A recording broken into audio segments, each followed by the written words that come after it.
त्यांनी माणसाला माणसासारखं जगता यावं म्हणून आयुष्यभर संघर्ष केला. त्या सर्व महापुरुषांना व महानायिकांना सर्वप्रथम अभिवादन करते. आज उपस्थित सगळ्या महिला भगिनींना जागतिक महिला दिवसाच्या हार्दिक शुभेच्छा देते. सगळ्यांना जय भीम, जय मूल्यवान. तर महाबोधी महाविहार मुक्ती आंदोलनाच्या अंतर्गत 31 राज्यामध्ये आणि 565 जिल्ह्यामध्ये जे 5 चरणामध्ये चरणबद्ध आंदोलन आयोजित केलेलं आहे, त्याचा आज हा दुसरा चरण आहे धरणा प्रदर्शनचा. तर सगळ्यांनाच माहिती आहे, बौद्धगया ही आपली ऐतिहासिक विश्व धरोहर आहे. तो आपल्या अस्मितेचा संघर्ष आहे.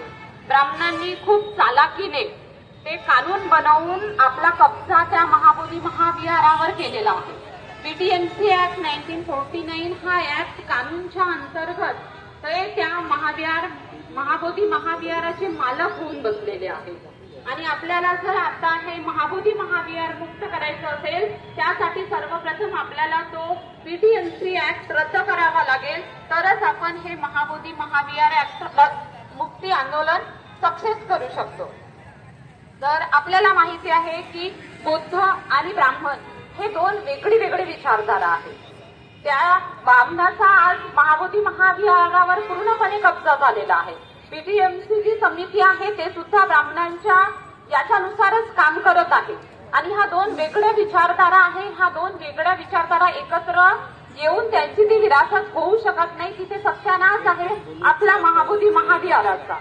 आणि जो 1895 ला जो फैसला केला होता जस्टिस मॅक्सिम रस्टन यांनी, जो विवाद होता महाबोधी महाविहाराचा, की हे पूर्णतः बौद्धांचं पवित्र स्थळ आहे आणि ते बौद्धांना मिळाला पाहिजे, हा फैसला आपल्या बौद्धांच्या याच्यामध्ये झाला असताना सुद्धा यांनी 1949 चा ऍक्ट करून पूर्णपणे ब्राह्मण त्या महाबोधी महाविहारावर मालक होऊन बसलेले आहे.